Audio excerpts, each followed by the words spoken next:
Hey guys, welcome to Krackle Comics Weekly. The comic book industry is still on life support, so we're doing another retro week. We spun the wheel to a certain extent, and we selected, I think there was 11 this week. We've mostly been doing 11. I think there are 11 books that we're going to go through from March 1997. A very interesting period. This is basically post-Marvel bankruptcy, and it's pre-Marvel Knights, and we're going to get into some of that, especially mostly on the Marvel side. There's a few interesting things going on, and we decided, for better or worse, to dip our toes into a few of these little puddles of piss. And on that note, we're going to start out with what I think is a good book. Well, you want to let us introduce ourselves first? By the way, I'm Dan. And I'm Mike. Yeah. Because we've done 16 of these now and we can't get an intro down. I mean, our names are in the corner. Co-hosts don't matter. All right. And I'm Vincent. On that, thank you, Vince, for that beautiful introduction. So starting off our week is Batman number 540, written by Doug Monk, art by Kelly Jones. So Batman is on the hunt for a man by the name of Damon Shagru, I think, who is waiting for Tony Sparks in a bar. We find out more about these two as we go along. I think Damon is the leader of a group of like mobsters. I'm not sure exactly what the name is. But Batman beats up Damon and hands him off to the police before attending to a radio interview that he actually overhears while he's beating up Damon in the bar, which I think is a really good segue into our scene later on. So meanwhile, in New York City, a building has burned to the ground. Jim Corrigan, aka the Spectre, deduces that the suspect is Tony Sparks, which we heard about earlier, and he goes to Gotham to find him because I guess he realizes that he kind of burned this building down as a way to kind of get away, as a diversion of his escape to Gotham. So Bruce is on a radio show with Vesper Fairchild and is talking about his charities when he actually starts flirting with her and eventually going on a date to get coffee and then setting up a later date to go get lunch. So much to Alfred's dismay, however.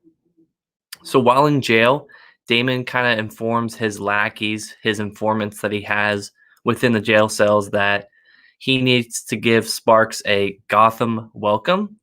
So what that pretty much means is, he's obviously going to kill him. So because he believes that Sparks set him up for the Batman sting that was in the bar earlier. So the lackeys shoot up Sparks at his hotel room in Gotham Arms Hotel. And before they shoot Sparks, they tell him that this welcome was from Batman, and he is the one who is responsible for killing him. So that kind of sets up the last part of this issue, where Corrigan shows up to the murder scene a little bit too late to interrogate Sparks, obviously. So he turns into Spectre to commune with the dead body of Tony Sparks, who explains that his killer was Batman. So, and that kind of sets up, I guess, what will come next issue with, I guess, a confrontation between Spectre and Batman. I'm not sure. But I like this issue. I know Mike wasn't really a good fan, or wasn't really a big fan of this issue, but I thought the art here by Jones was pretty good. The close-ups at times were pretty wonky, but I thought some of the mid to, large shots, I guess, were pretty good. And I don't know. There's something about this I kind of liked. So what did you think? I know there's a split decision or a split opinion here on this issue. I thought the story was unevenly laid out. Like, I thought it was a little bit hard to follow with what was going on, as it was a little jumpy, especially at points where trying to figure out where we were. I've never been the biggest fan of Kelly Jones's art on Batman. I like him on Deadman. I've never been a very big fan of the more monstrous Batman look with like the claws and kind of like, sometimes he gives him fangs even when he's not like vampire Batman.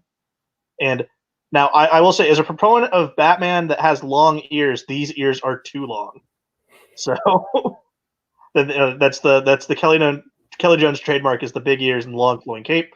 The cape work on Kelly Jones I'll always say is perfect, but yeah, there was just something about this that was off to me, and I thought it was just kind of just uneven and not very eventful, which is kind of how I feel like a lot of the books were this week. I liked this. I don't want to spoil the very end of the show, but this is definitely one of the books I enjoyed the most. I haven't fully thought about that question. I'm a fan of Kelly Jones. It is definitely kind of a, not necessarily love it or hate it, but you're either down for this kind of depiction of Batman, because obviously Kelly Jones has done things like Red Rain, and you can kind of compartmentalize that. Like, Mike might potentially be more like up for Red Rain than this is still supposed to be like regular Batman. So you're either into that or not. It's a very stylized, monstrous kind of take, and not just on Batman, on the world around him and other characters. They're very unique characters and animated. Like, you see this very obese woman with crazy hair. You see this like store clerk with like full sleeve tattoos. He just makes an interesting world, and I think the color in this issue, which is to me is a little surprising for an issue from 1997, where you don't really think of color as being strong in a lot of the books, even though they're like fully into the digital era, but you don't have people like mastering it yet for the most part. Outside of like, I'm sure the Hellboy books look good at this point. If there are even many Hellboy books, I'm not certain. But I think the coloring really it like furthers the tone that Kelly Jones is going for. And Corrigan, he's a real mean bad cop, which I think is funny. And this is also toward the end of a Spectre series, which was by John Ostrander and Tom Mandrake, which was very critically acclaimed series. And so this is one of the few guest appearances of the Spectre during that series, which ran like 5 or 6 years or something like that. And I didn't fully notice this until I like double checked the wiki afterwards, because she is very prominent in this issue. This is actually the first appearance of Vesper Fairchild, who I think Mike can confirm is she the like basis for Murderer Fugitive? Does she die? She eventually does date Bruce Wayne, and I think Bruce gets pretty close to her. They do have a breakup though, where like Batman still like kind of checks in on her through like his window, and it's like really weird. But yeah, her murder is the kind of set off for, because she's murdered in the foyer of Wayne Manor, sets off the Murderer Fugitive storyline for Bruce Wayne. Yeah, and I think that's around 5 or 6 years after this. Yeah, this is 1997. That's probably around 2002 or so. I think around Hush Returns, and that which would have been Gotham Knights. There's a woman that Bruce sees that he thinks it's Vesper like reincarnated, but I can't remember what came of that. Okay. And then you don't get a ton of Spectre here. It's mostly Jim Corrigan, which is, if you're not in the Spectre book, it's not super interesting. It's just like, here's a bad cop. But I do want to, on that front, want to note that Doug Monk wrote all of Spectre Volume 2, which was like 30-something issues, about a decade before this. And you also have some throwback or loose links to Monk's earlier work on Batman pre-Crisis, because there's lots of reference to Black Mask, who's kind of mentioned and is a background factor. And Doug Monk created Black Mask in the 80s pre-Crisis. Yeah, I thought it was a cool issue. And now we have a very different Batman book. Yes. Batman Aliens #1 from Ron Mars and Bernie Wrightson. Batman is parachuting into a South American jungle and is on the trail of a distress signal he has. And in the brush, he runs into a team of soldiers who are looking for something as well. And they kind of meet when they fight a crocodile. And I will also say right now, I like Bernie Wrightson's art a lot in this. I thought it was going to be maybe he's past his prime, but no, he's still got it here in 1997. And the crocodile fight is pretty sweet. Batman argues with the captain of the squad. Captain Seal is his name. And they takes them to this like ancient temple where they go find inside is the victim of a xenomorph. which was the alien. If you've never seen the movie, they're called xenomorphs because they see the dead facehugger on the ground. They see like the chest bursted. So like, all right. So very much like the issue is kind of setting up that slow build of when's the alien going to pop out, just kind of like the movie from 1979.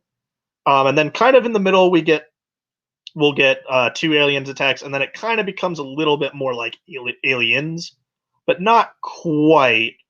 As they're searching, it becomes like the pick and play game where one of the other soldiers gets away, he gets taken, and then they find him later, and he's strung up on the walls, and the captain just like takes and shoots him, and Batman's like, "What? You just murdered him?" And he points out, was like, what we've seen from already is this guy's going to get turned into that. And right at that point, the xenomorphs attack. So Batman is trying to he's using his bat line to kind of hold them at bay. The captain's like firing his weapons like recklessly, and he gets like the acid blood on his face, so like half his face gets melted off. And then he gets like pinned down by him, and he throws a grenade and just blows himself up, which catacombs and like sinks down where they're at in the temple. And like Batman with the doctor, they got another wounded guy. They got to regroup.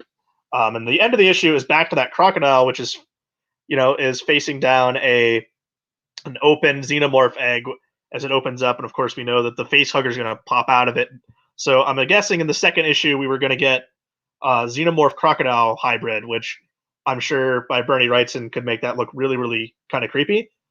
Interesting to note, like full off, like this is just, it's not like Batman's whisked away into space. I thought we might get that. No, this is on Earth, and the xenomorphs are just here. There's no like big grand setup crossover for this. This is very much set in the DC universe. I will note that the distress signal Batman was looking for is one of the Wayne Tech kind of doctors who was doing work out in South America. So I'm guessing is Wayne Enterprises doing something with xenomorph eggs? I guess that's something we'll have to find out in the second issue, but of course we didn't get to that.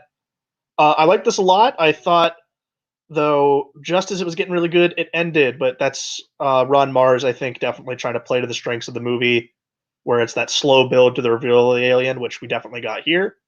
But I thought this was pretty good, much better than what I thought it was going to be, and A+ on Bernie Wrightson's art, especially I like the colors a lot in this issue as well. What did you guys think of Batman Aliens #1?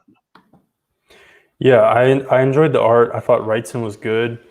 It's not like, the thing is, I know that he has like such heights that he can go to, and actually I don't think he ever really went past his prime. I mean, he was working on some like Frankenstein related stuff. I think like, I don't know if he was finished or if there was stuff that didn't get finished, but he was working at the very end, and I think there's even stuff that's yet to be published. But so actually, if anything, I think this is a little bit less than I possibly expected, but I'm just going to blame that on the fact that he's doing this for DC. He had a certain schedule and everything like that, so he wasn't getting like super detailed and everything. But the aliens look great, and there's a couple splash pages. The very first page is like Batman gliding with his cape, and it's actually a really cool looking page. It actually reminds me of one of the Dark, I don't think it's cover, or maybe it was, I don't know. It reminds me of a Frank Miller Batman piece. Batman fighting crocodiles, pretty badass. That's pretty much all I have to say here. And also, so this is on Earth, and like it's set in the DC universe, but it's also, obviously it's not necessarily canon. But there's lots of question about like, these soldiers aren't familiar with aliens. They think it's a big deal that there's an alien here. And it would still be a big deal regardless. But it's like, this is the best way to handle it, especially since this is not canon. But there's no real discussion of like, oh, what about Superman, Martian Manhunter, et cetera, et cetera? What about the 10 other times there have been alien invasions? So this is definitely off to the side, and you just don't worry about that. It is interesting, though. Like, I mean, technically, xenomorphs can fit in anywhere. I mean, with Marvel, though, like we have the Brood, which is definitely their take on the xenomorphs, like even down kind of the designs a little bit. But I mean, it totally works. But like, also, like if you don't care and don't pay attention, it's not going to ruin anything for you. So, in contrast, in the Wildstorm universe, there was a Aliens crossover, and a bunch of characters actually died as part of that crossover, and it was totally canon. It was written by Warren Ellis while he was doing all his Wildstorm stuff. But the thing is, because it's an Aliens crossover, that never gets reprinted nowadays. So I think it's his Stormwatch run. You'll be reading a book, and then you end one issue, and the next issue half the cast is dead, and that's acknowledged, and it totally counts and everything. But the Aliens crossover is not in the middle.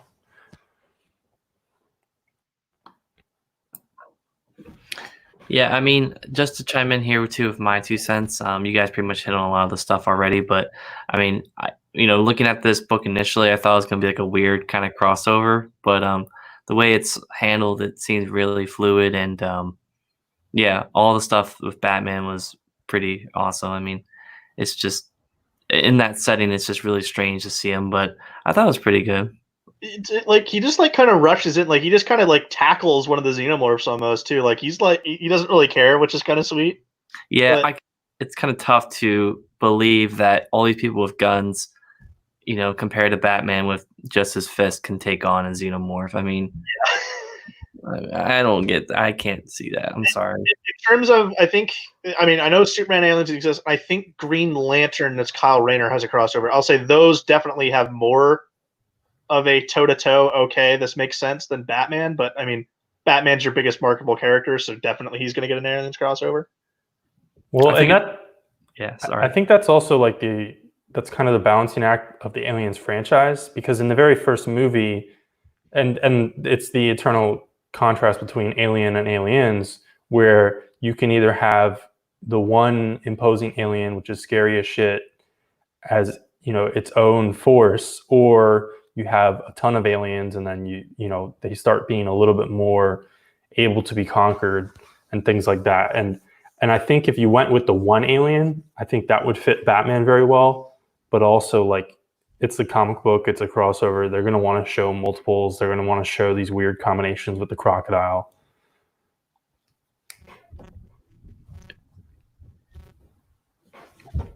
All right, that's it. Moving on to this book. All right, so next up here we have Deadpool number 3, written by Joe Kelly with art by Ed McGuinness. And in this issue, we have Siren of X-Force making a guest appearance, otherwise known as Teresa Cassidy. So she is the niece of Black Tom Cassidy, if I'm not mistaken. So Deadpool is trying to regrow his hand. That's basically how the issue opens, which was recently chopped off, and he's having a hard time than usual to regrow it. And we get some kind of funny banter going on with some of the people in this bar. I'm not sure exactly where he's at, but some people place bets as to like if he can regrow a part of his body or whatever. And we see a shot where he actually like finally grows a part of his like finger back, which was what got chopped off.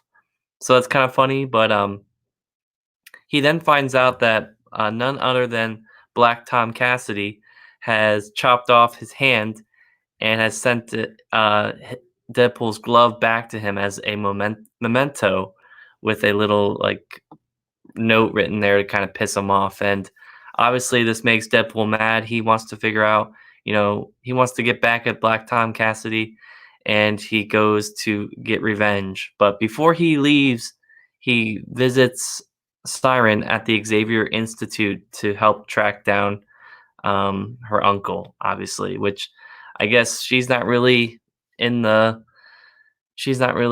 like, close with him. So she agrees after like a pretty cool banter with like pizza and like joking around, stuff like that between the two of them. It seems like there's a lot of chemistry between the two of them. I'm not really too familiar with Siren, so obviously Vince will probably fill me in on her backstory. But they make their way up to this snowy cabin where apparently Black Tom is hiding out, and they run into Dr. Kilbrew, who is, I guess, the doctor that, as Deadpool puts it, quote unquote, cured him in the Weapon X program. So there is a little bit of hostility there with Deadpool and Dr. Kilbrew, and he's about to kill him until Teresa calms him down. And what's interesting with this sequence is we get some like really close-up shots of like Teresa talking into Deadpool's ears. I guess just some impressive close-up line work from Ed McGuinness, but I thought it was pretty weird. Some interesting ways to tell the story there. But Kilbrew reveals that he is trying to make amends for all the damage he's done to Wade and other people who have gone through the Weapon X program by providing, some background as to why Deadpool's arm is not, or hand was not regrowing as fast. And he actually reveals to Deadpool that his body is actually devouring himself and that he's actually dying. So we don't really get a lot of background as to why. I don't know if it's a reversal kind of the stuff he went through with Weapon X, or if it's just the way it goes with his body after a certain amount of time. But I guess I'll have to read the rest of this run to find out. But I'll be honest, I don't really read a lot of Deadpool stuff, so this was interesting to read. The art by Ed McGuinness is top notch. I really liked it. It's a little cartoonish, but I think it fits the mood of this book, and it's a good blend of humor and some interesting serious scenes and action stuff going on as well. So, what do you guys think? Vince, I'll let you go first. I don't actually have much to add. I mean, I'm not going to go into I'm not going to go into Siren's whole origin. She is Banshee's niece and has history with. No, she's Banshee's daughter and Black Tom Cassidy's niece, right? I don't think she's his daughter. I think in Peter David's All right, X, well, I think it's his daughter. That's what I remember. But regardless, she has history with Deadpool, and which is interesting is this issue had a bunch of footnotes, but they're pretty much all to the exact same thing, and it's referring you back to the second Deadpool limited series, and that was the one where Black Tom cut off his hand and kept it, and I think Siren is in that one and not the previous one, but the previous one is has its own interesting bits as well, and so. I mean, it was interesting to jump onto this issue of Joe Kelly's run because it does show how there is, I don't think you need to read that, but it does show how there is obviously a connection to previous Deadpool stuff, whereas a lot of people would say, and again, you can do this, a lot of people would say just jump on with Joe Kelly. But so it's interesting to see on issue 3 some stuff, hinging entirely on previous plot points before him. But I pretty much agree with what Dan said. It's fun. I like the writing of Deadpool in this era, and McGuinness perfect art match for the character. Yeah, I mean, like you said, not a whole lot to add for me either. I think Ed McGuinness is one of the most perfect pairings for Deadpool, and I've always liked how Joe Kelly keeps Deadpool's very chatty and it's funny, but also like it can get serious and still hold that weight of drama that you'd want in your book. I've always thought Joe Kelly's run was the best Deadpool run, so I was happy to read this issue. But I liked it, and if you like Deadpool, I'd definitely say go read Joe Kelly and Ed McGuinness's run if it's available near you. Oh, and as we close out, I will say I was totally wrong. She is Banshee's daughter. Ha! So point for me. I don't know. I got that mixed up. All right. Now, so this is where we start getting into, in fact, these 3 books in a row, I think, are the interesting spotlights on what is going on at Marvel at this time. Because it's a nice way to put it. This, and starting with Deadpool, because this is only the 3rd issue of Deadpool. We're in early 1997 cover date, which means we're barely in 1997, if at all. And Deadpool is one of those late 90s series. This is an acclaimed run, Joe Kelly. People still recommend to go read this. And very shortly, you'll get kind of more of those and connected to initiatives that we know, like Marvel Knights, Heroes Return, etc. And Deadpool is one of those kind of early ones. Another example, which is way less talked about, would be John Ostrander's Heroes for Hire book. And obviously Thunderbolts is another major one. But at the same time, a lot of Marvel stuff was really iffy and bad and still very 90s. And so this is the first kind of peek at that. And this is Witchblade Elektra. And And this is part of the Devil's Reign crossover, which was a crossover between Marvel, like mostly like street level / like edgy characters, and Top Cow's kind of like, I mean, primarily Witchblade and the Darkness, which at this point, they're actually very new. This is only like 11 issues into Witchblade, and the Darkness might not even exist as a book yet. So it's a crossover and involves Mephisto and all kinds of bullshit. So this is co-written by David Wohl and Christina Z. Christina Z was kind of the main writer behind the first like 3 years of Witchblade, and David Wohl was also the editor-in-chief, Top Cow, and kind of steered the whole ship. And the art here is by 3 artists, which is definitely interesting. So this is chapter 6 of Devil's Reign, which the crossover is way too long, and I'll get to that at the end. Honestly, I think we probably should have picked the previous part, which came out the same month, which would have been Wolverine Witchblade. It would have been a more consistent product, essentially, with only one artist. But we decided, essentially, if we're going to dip into Top Cow, if we're going to dip into the Bad Girl era, we might as well do a book with 2 bad girls. And also, the fact that there's not one artist, we do kind of get to taste test these 3 different artists that were like the top guns at Top Cow. So we have Michael Turner here, we have David Finch, and we have a little bit of Joe Benitez. This is Witchblade's only like a year in. Also, Wolverine has bone claws. Doesn't really matter, but he's Pat. But I think he has bone claws, but this must be past Feral. Maybe he doesn't have bone claws. So I have no idea what happens in this crossover as a whole, let alone halfway through where we are. But basically, what I can understand is Mephisto is fucking around with Sarah Pazzini, aka Witchblade, and she's been hanging out with Logan because that was the last issue. Then Elektra shows up, and they deal with some illusions, and then they get split up. Mephisto tempts Sarah, but she's a good Christian girl because for whatever reason, like half the Image guys, religion was a major thing. Like Spawn is all about religion. The Top Cow, like once they get into Witchblade and the Darkness, all about religion. A lot of Rob Liefeld stuff is all about religion. And this ends with Elektra incapacitated in Mephisto's realm, and while Sarah is teleported away and confused as hell. Like it seems like there may even be like a memory lapse of some sort. And Logan just kind of like disappears. Like they were looking for him. Elektra and Witchblade were looking for him and they just never found him. So maybe he comes up later in the crossover.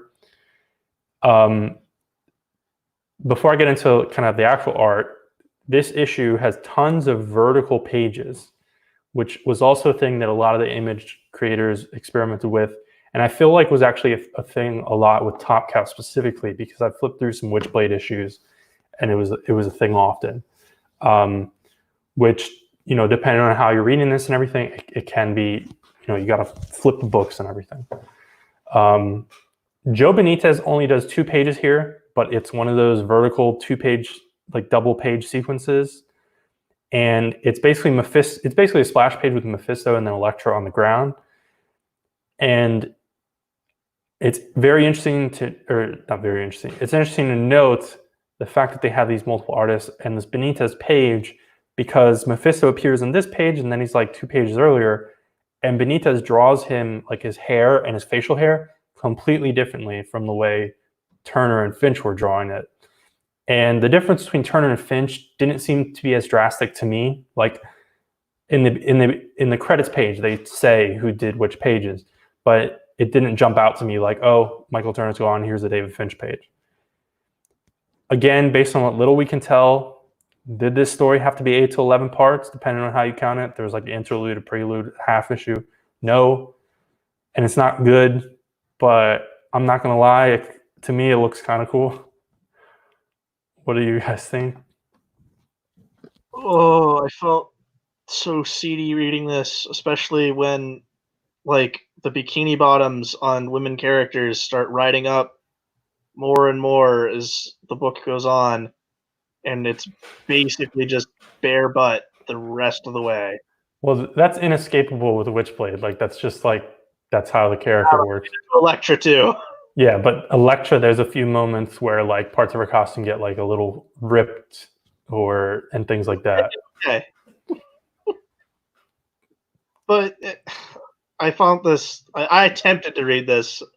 It is by far the worst graphically designed book I have ever seen.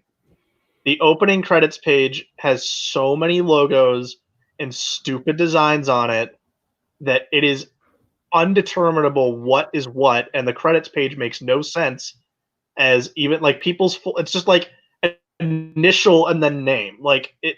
Ugh. As it's the stupid Hellfire background behind it, and the Top Cow logo is next to the Marvel logo, and there's a character behind it. It doesn't make any sense. The vertical pages layouts are also like it from a graphic design perspective.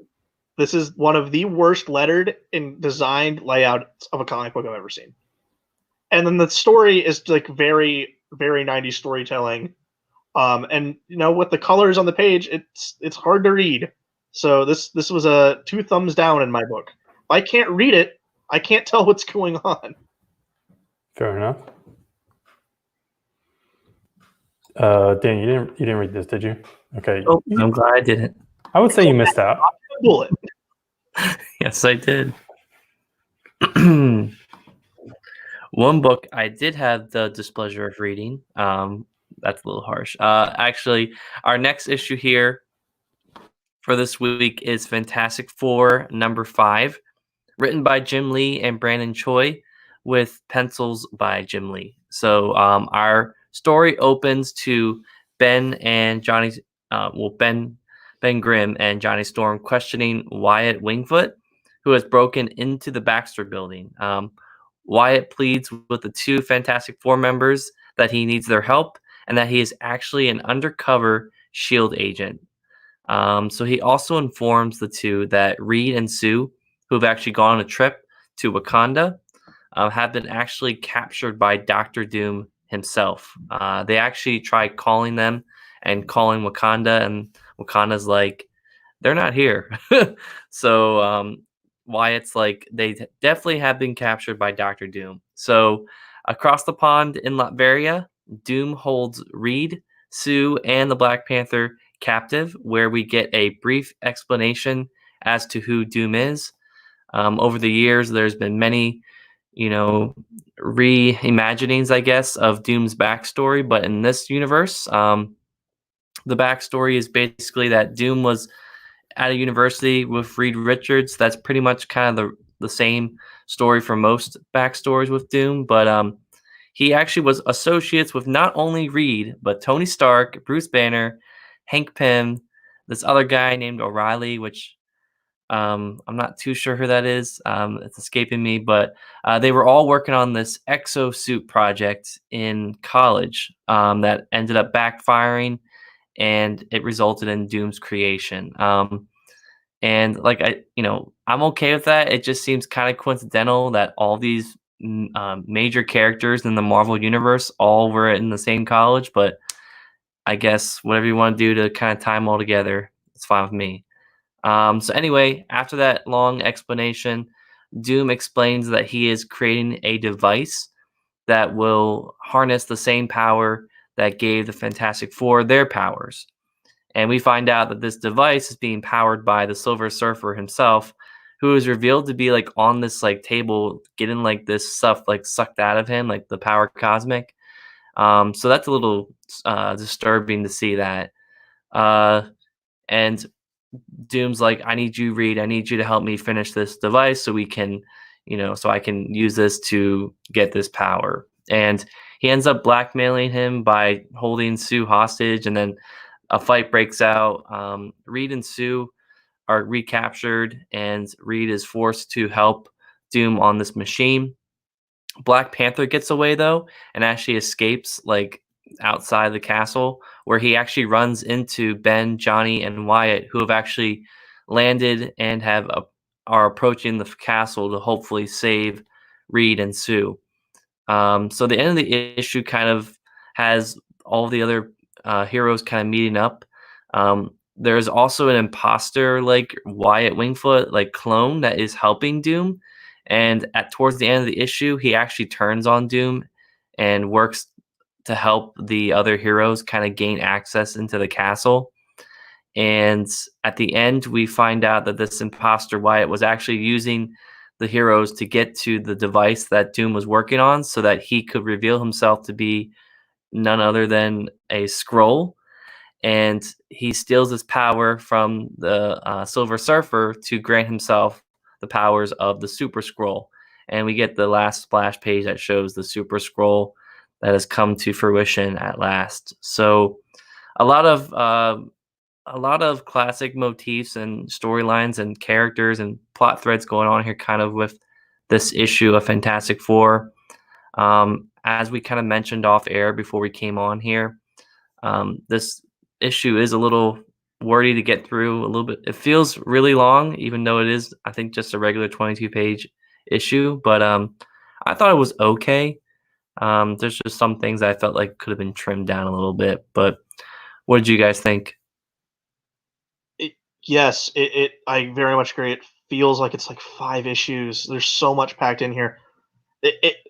I kind of used this in my head where I was thinking, oh, this is like my worst fear for MCU Fantastic Four, where they get the Fantastic Four because this is a reboot of them. They got to reintroduce them to the Marvel Universe.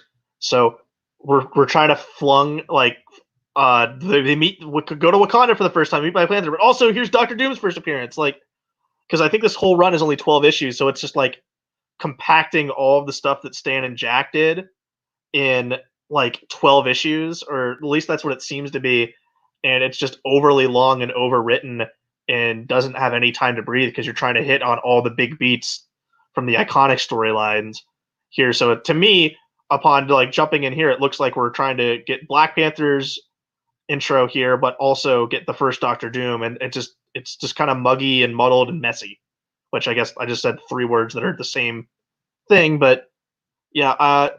And also, I hate these Fantastic Four costumes by Jim Lee. They're the most generic, stupid-looking thing. Like, create something like AB4. Like, it's so generic and upsetting. Like, I don't love this. I'll say this. I thought Jim Lee's art was better in this week's digital Batman story, because DC's doing their digital stories that were the Walmart specials. I thought Jim Lee's art was better in that this week than this, which is weird to say with 2020 Jim Lee, but here we are. Yeah, so this is kind of completing the trifecta of weird looks at Marvel.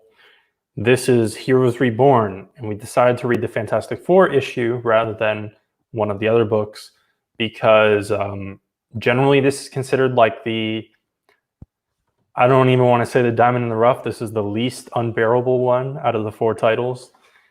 And I think Jim Lee's art here, for the most part, is pretty cool. It's basically what it's basically what he was doing in this era. So I don't like it as much as his earlier stuff on very early Wildstorm and pre-Image, and then I don't like it as much as kind of the early 2000s Hush, All-Star Batman and Robin kind of stuff.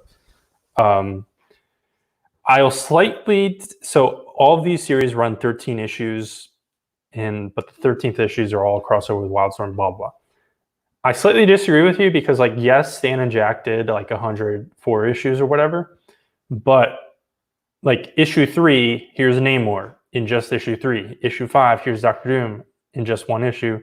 Issue 6, Namor, Doctor Doom team up, whatever. Black Panther introduced in a single issue. So it's kind of pointless comparing era to era, but yeah, this feels long.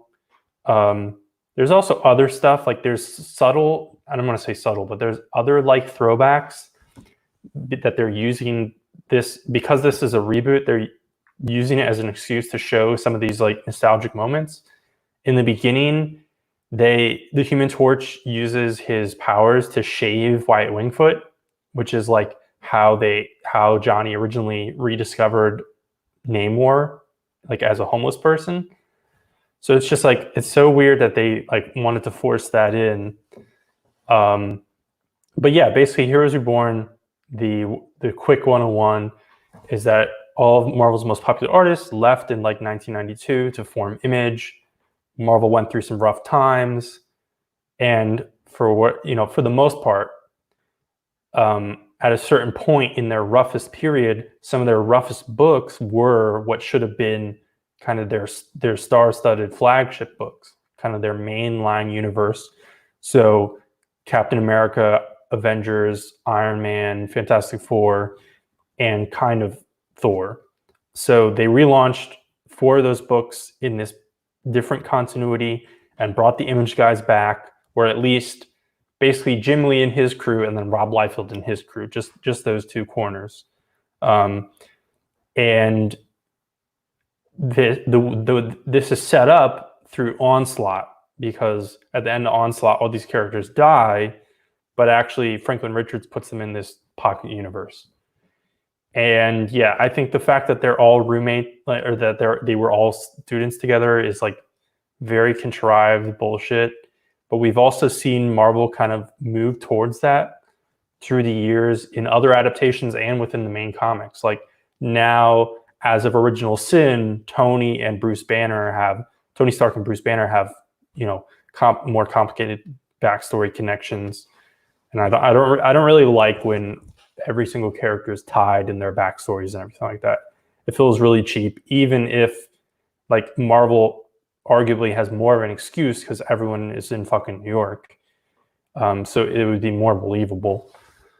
But yeah, this kind of drags. And then as far as what happens with Heroes Reborn is that Rob Liefeld, due to, depending on who you ask, editorial issues or him not doing his work and stuff like that, he basically leaves all his books like only like 4 issues in. And even Jim Lee, I think he only draws another issue of this, and then it's like Brett Booth or whatever. So the books kind of fell apart. And then like at the end, it was like James Robinson kind of writing like half the books. And then it ends, and then you get Heroes Return, and you basically get more and more of Marvel's publishing line catching up and becoming closer in tone to what we read with over in Deadpool. Kind of that kind of vibe and quality. But yeah, I mean, it's bad, but it's better than the other one. Green Arrow number 118 is Chuck Dixon, Doug Braithwaite, and it's kind of a nothing issue. It's Connor and his good pal Eddie Fires, which is kind of like his cop best friend. Think of him as like his Jim Gordon. He even looks like Jim Gordon, but he reminds me much more of like a Matt O'Dare from Starman. They're trying to track down the identity of a man who looks like Oliver Queen in a picture given to Connor by Shadow. And the picture leads Connor that Ollie somehow survived the explosion and the plane crash that happened that killed Green Arrow. That's how Oliver Queen dies.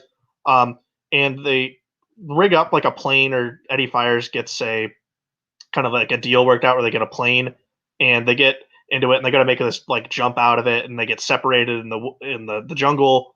And Connor thinks back to his lessons he learned the ashram, and then Fires finds his local friends and like gets with them to track down Connor. And Connor at the end is kidnapped by the dictator of the island and asked to see for the man in the photo, and he's informed that he's there, and they're taken to him, but he's in shadow and like a cage, and we only get to see the back of his head. So is it really Oliver Queen? That's our cliffhanger.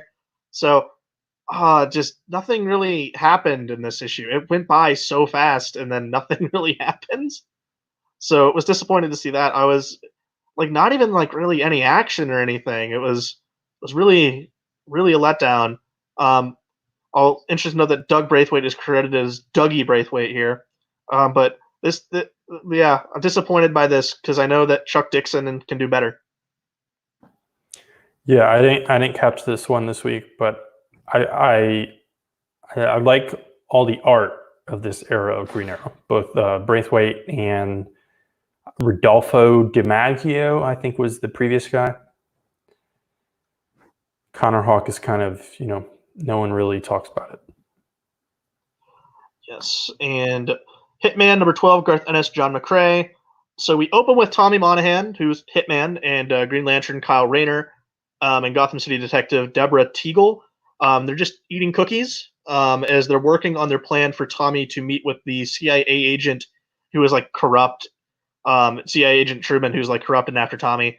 And in Tommy's meeting, he's wearing a wire placed by Teagle so they can capture everything. And they get the tape that Truman thinks that he can own Tommy and that he can send him to kill whoever he wants.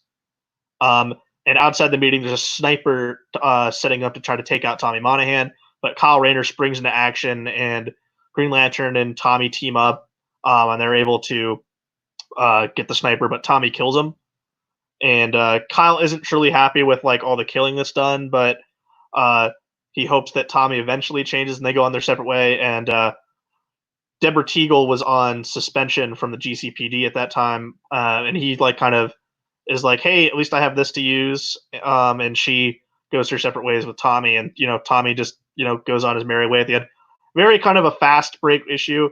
Once again, nothing really special here. I've read scattered issues of Hitman, and I like this run. I think I'd like it a lot once I eventually I'm able to sit down and read all of it. But yeah, sadly, once again from DC, like another just kind of mulling around issue of no real consequence. I think we didn't really luck out on great like single issues to read this week. But I'll say this: wrapping up the Marvel Knights Punisher run, I prefer John McCrae's art on here. I think it fits Hitman and DC much better than it does in the Marvel universe with like things like Confederation of Dunces, which I thought was disappointing output from him on that book. But I like that story. But Vince, anything to say on Hitman? I know you like Hitman. Yeah, Hitman's cool. I think it is definitely kind of a long stretch thing. There are a few standout issues. Obviously, the one where he hangs out with Superman is widely cited as a a highlight DC issue. But I mean I get what you're saying on Green Arrow and Hitman as far as these being not very exciting, kind of just their books. And with some exceptions, like Morrison's JLA, that's kind of how I see this era of DC, and actually a lot of DC in the 90s. But I would read, Green Arrow number 118 and Hitman number 12 over some of the shit that Marvel is putting out, definitely. Even if it's not. Yeah, I'm just reading on a show where we're isolating single issues. It's kind of hard to be like, well, that's it, but I know it's part of a much larger run that's more celebrated. Yeah. Hulk Pit. Now this is exciting. This doesn't necessarily represent anything, like on a meta level as far as what's going on with Marvel or the industry. This is the reunion of Peter David and Dale Kuhn. I'm not sure this is actually considered canon. I kind of thought it was. Some of the other like weird Hulk issues in the Peter David era are. Like Hulk Venom, which was also like a mail-away charity comic, is very much canon in the run. But this is published the same month as Hulk 451, which means that Peter David only actually has 16 more issues of Hulk, at least main series. There might be an annual and stuff in there. And on the other hand, Dale Kuhn has been gone from this series for over 50 issues. And additionally, from his perspective, is that this is published around the same time as Pit number 12. Pit only ran 20 issues, but there were huge gaps in publication. I think, issue 1 is from like 1993 and issue 20 is from like 1999 or something like that. But his last Image issue was issue 9, and now he's self-publishing through Full Bleed Studios. And I think he basically got kicked out of Image because the book was constantly late and retailers always got mad. So Pit is actually like not really popular at this point at all, even though for a while it was actually the best-selling Image book early on, even more so than Spawn and Savage Dragon, or not Savage Dragon, even more so than like Spawn and Wildcats for a very, very short period. So this isn't even an Image crossover, which I think is interesting to note. It's kind of not a big deal. But in the actual issue, we see Hulk and Pit fighting in caveman times, and it's like some philosophical shit about like some like pseudo like Hindu type of stuff, like our souls live on, and we have grudges towards people that we meet in our next life, and whatever. And it's just like this, these two like behemoths, these fighters will always fight, no matter where they are, when they are, etc. And Rick Jones is in town for his book tour, his book Sidekick. And little Timmy is in an orphanage here. He was just kind of found. And so people are trying to watch him. And no one believes him about Pitt, the monster that's always chasing him around. So for some reason, they're letting Rick talk to him because, like, Rick, you have experience with an actual monster. We don't believe this kid, but we're going to let you talk to him anyway as this total stranger. That part's a little weird if you think about it too hard. But Timmy gets away by warping a woman he has a crush on into looking like his mother. And while Pitt rips through a painting, kind of getting into the Marvel Universe, looking for Timmy. And what you guys probably don't know, because you probably don't know anything like Pitt, they're like, Timmy and Pitt are like kind of brothers, and they have like this weird like psychic but also familial bond. So Pitt's not like trying to, you see this very much obviously later, that Pitt is not trying to like hurt Timmy or anything like that. He's really just like has this obsessed thing with being with Timmy and protecting Timmy. But initially, that's not really how it comes off in this issue. And the Hulk is stalking Rick as well, and he tries to play it off that it's a coincidence. Like, oh, I just came over here. I just happened to be in the area, and so is Rick. And there's a weird moment where the Hulk interrupts a couple just trying to get it on in the woods. And part of what makes this slightly canon, or like slightly tied to continuity at this point, is that there's a lot of reference to what's going on or what's not going on, because I think she's actually dead already with Betty. And Hulk is kind of dealing with that. So he's particularly mad, and this basically gets him. Obviously, he's not like Joe Fixit, Gray Hulk, which was a lot of the peak of Dale Kuhn. And he's not even really, he's really past the like initial merged Hulk as well. But this status quo, he's in more of like an angry and muscular kind of era where it works really well with Dale Kuhn back. And both monsters eventually get in a big fight. They fight some more, and then there's a stop, and then they fight some more. Hulk destroys a train to save Timmy for no reason. Then there's more fighting, and then poof, reality switch. Timmy gets himself out of there. Everyone's fixed, and then Hulk just kind of, the usual Hulk ending. It's done. Let me walk into the sunset. This is big, dumb fun. It's pretty much what you want if you want this at all. There's not anything further. I thought it's enjoyable on that level. Enjoyable on that level and big dumb fun. Yes, I am disappointed that it was just a big Haas fight and we didn't really get a team up. It was kind of a nothing fight ultimately. And I would have thought that the issue would have done better to establish who Pitt is. I didn't really learn anything about Pitt at all, and this is my first exposure with that character here. So that was a little bit of a letdown for me. Dale Kuhn's art looked great though. He still does a great Hulk, and Pitt looks, he's a big Hulk character. So that was fun to see, but ultimately, a letdown not being able to really learn more about the character of Pitt here. And really, the character of the Hulk isn't really established either. You kind of have to know who both people are to kind of fully understand what's going on or who these characters are. Yep. So our next book is Jack Kirby's Fourth World #1, written and drawn by John Byrne.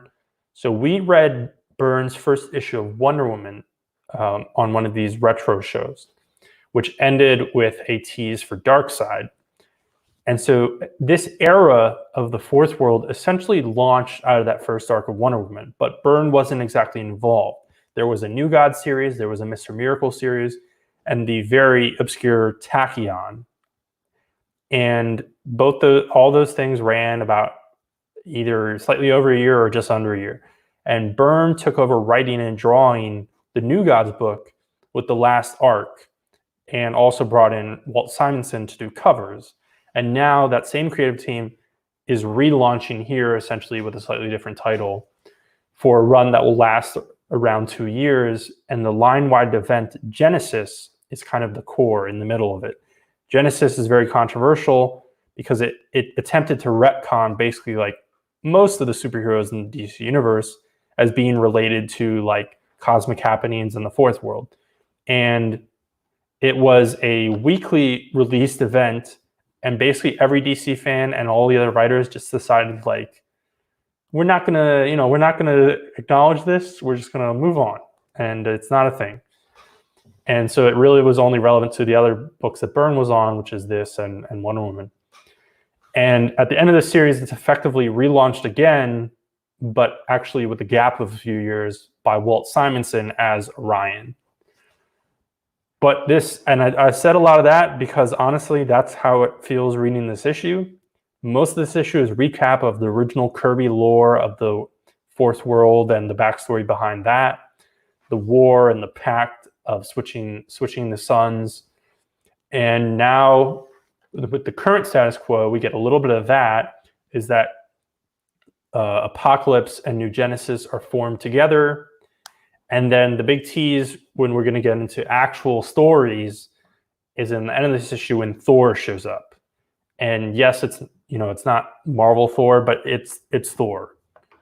And yeah, this is all status quo, getting you caught up with stuff from 25 years before this, and also what's been happening in the last 5 issues that Byrne did, even though this is number 1.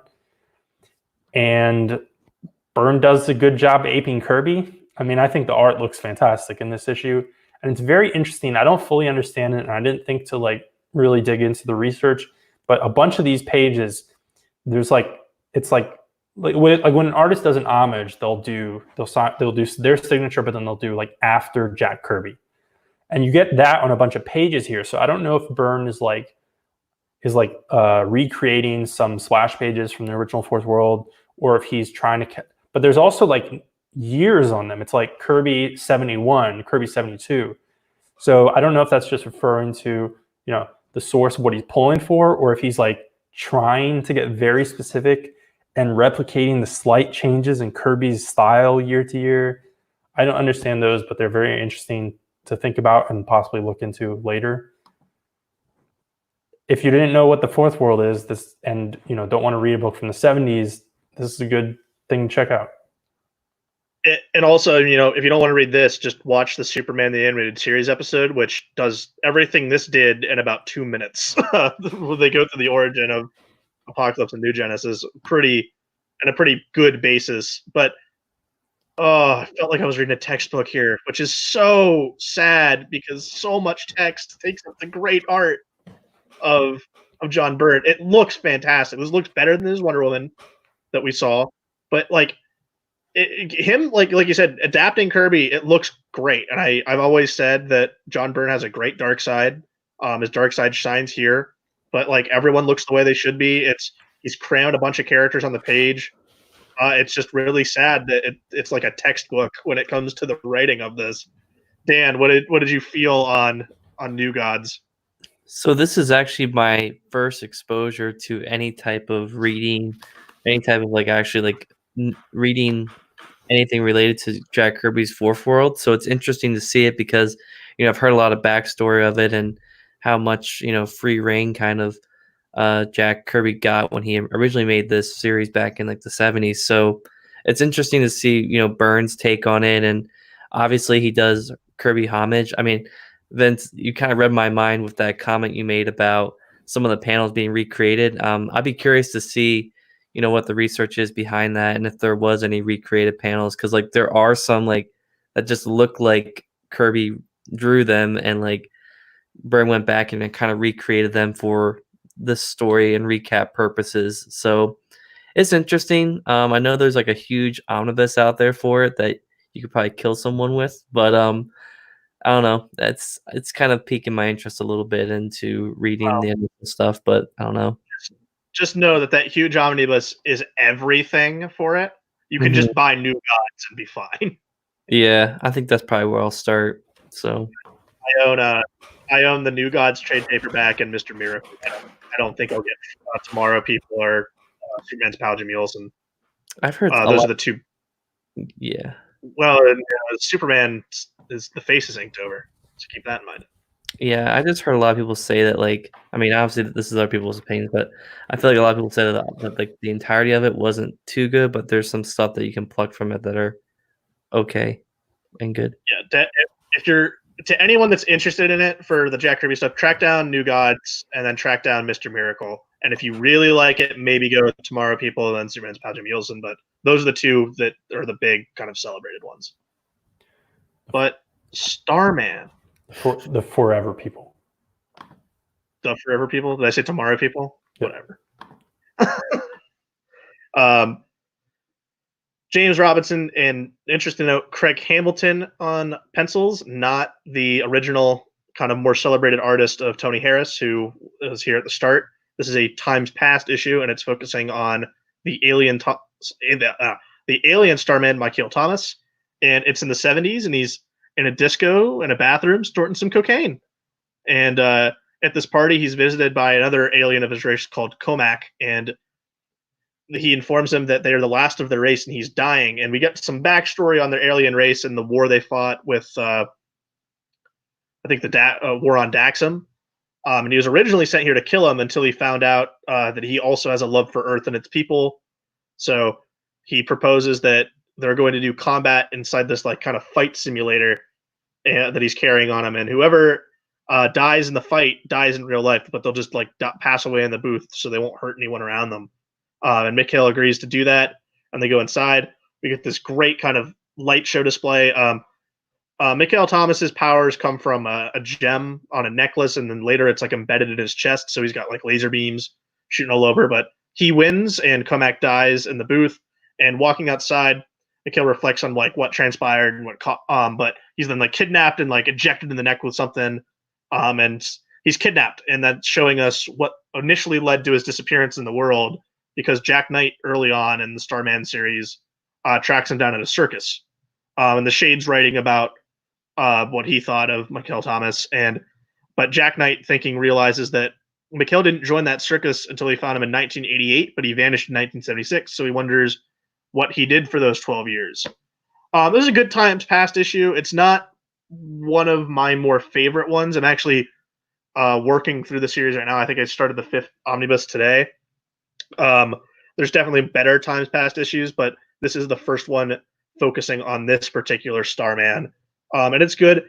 We get more about him as a character later on. I think James Robinson wrote that he might have the first openly gay or bisexual male kiss in a DC comic book. That comes, I think, later in the series. I think around somewhere in the 30s. It's right before Jack goes to space. But yeah, he's a really cool character. I like him. James Robinson later threw him into his Justice League run, which, there's time to talk about that run for another day as things I got kind of switched around with at the end. But it's a good issue of Starman, but kind of disappointing we don't get to talk about Tony Harris at all. But I think Craig Hamilton did a good job here. But I know you guys didn't read this. Vince, if you remember this at all, if you want to comment on it, but I know Dan has not read Starman. I don't remember much. I like the character. This is one of my favorite runs. This issue, it's not recalling anything. So now we'll get into. Also, if you got the $400 or $500 lying around to get all of Starman, definitely get it. But it's been print for years. Probably be way cheaper to actually custom bind it at this point. I was gonna say, yeah, it's whenever you go to cons, you can always find like the first 40. I think if 40 issue bundles you can find pretty easily. So if you want to spend money on those. All right, here is our final book. This is the 10th #1. This is actually an image book, unlike Hulk Pit. This is written by. It's co-written technically it's written by Bo Smith. The art and creation by Tony Daniel. So this is Tony Daniel's creator-owned image title. He broke in doing a book called Elementals, but that's very complicated because that was his first work, but a lot of it didn't get published until years later. Comico is very weird. Just look up terrific productions if you want to kind of know how crazy that is. Then Daniel was on X-Force, Spawn Blood Feud, which was a spin-off miniseries written by Alan Moore, and then the Spawn main title. So I think it's also slightly interesting to note that this is technically just like an Image Central book, like it's just from Image, rather than a Todd McFarlane Productions book.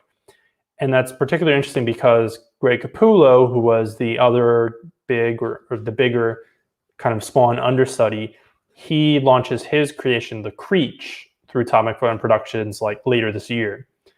And the 10th didn't always stick with Image. It has actually been revived once or twice through the years for miniseries. And usually it's at Dark Horse nowadays. Bo Smith writing, he's known for Guy Gardner Warrior and his Image book, which launched not too much earlier than this, Winona Earp, which is currently a TV show. I don't know if it's fully canceled yet, but it ran for several seasons. It's like a Weird West series starring a female gunslinger character. So the story here, there's a shady corporation. They built a cookie cutter suburban town in Colorado. And the front story is that they're working on cancer treatment, nuclear energy, stuff like that. And our two main characters initially are Esperanza, she's the main character, and her roommate Zarina. And Zarina seems to be dating Tony Daniel, whose real name is Antonio, because she's talking to Antonio on the phone, which is a little weird. And Esperanza has some kind of powers, and it's not clear towards the end of this here, but I'll get into that a tiny bit.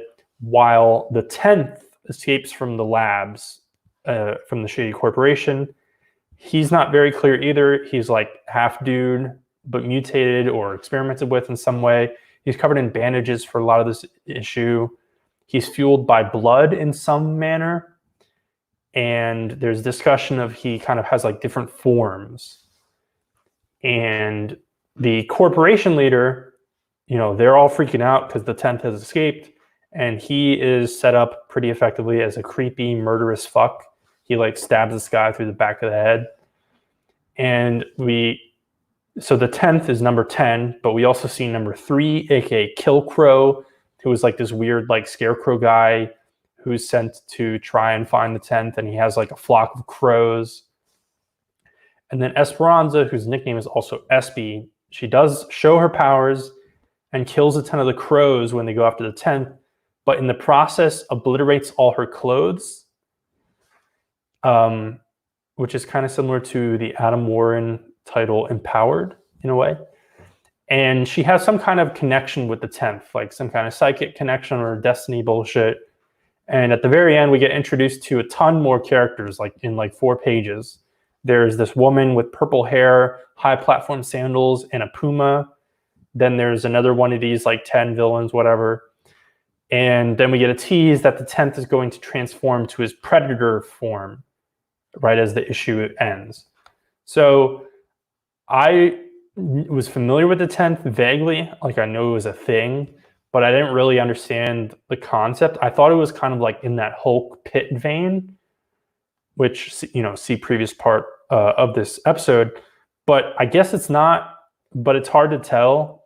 There's basically zero characterization or explanation for the 10th itself. But honestly, this issue is bad, but in the grand scheme of things, 1997 Image book, it didn't offend me a ton. Some of the Tony Daniel art, it's kind of fun, obviously very cheesecakey at certain points. And the evil conspiracy corporation type thing, that was a thing that a lot of the Image books were about. Wildstorm was all about corporations and media and mixed with aliens and garbage like that. It's fine. It's pretty generic premise. I have no idea what the 10th is still. Yeah, same. Other than like this was nonsense, but I liked some of the art. I don't know what this was. I was just like, I don't get this. When we were picking books for the rundown, Vince mentioned this, and he showed me some pages from it, and I was like, all right, cool, add it, because this looks like wild and fun. And then I opened it up, and I was like, I don't know what this is, and then I kind of forgot that I had read it, and then flipped back through it again, and it was like, yeah, I still don't get it. But I can't say that I enjoyed it, but I don't think I enjoyed it at all. This is very odd. I just find it hard to understand like the setting of this whole story. Like, it's a town that's built around this corporation, right? And they're working on trying to like fix diseases and stuff like that, right? But they had like these huge power plants, like all these toxic, like looks like toxic dumps and like all this like shady shit going on. And I'm just like, that seems opposite of what you're trying to fix. And yeah, I mean, yeah. If there's one thing certain, Dan, it's that asking questions to the plot of a 1997 Image book, we might be going mad during quarantine. The fact that we even think there's plots in 1997 books is going mad. It's definitely not Image. That is true. All right. So my pick of the week, yeah, it's definitely going to have to be Batman. I would say probably Deadpool is a runner-up. It's not very stiff competition. For me, am I next? I guess. Okay. For me, Yeah. I gotta go Batman Aliens. I'm sticking with that. I'm also going Batman Aliens. It was the most cohesive thing I read all week. I agree. All right. Plus, the face art was pretty sweet. So I would say good time for Batman. Not for some other When in thing. doubt, you can count on a Batman book being good in any era. You hope. Yeah. All right, everyone. Thanks for watching. I think we're doing the same format next week. TBD. See us next time. Bye-bye.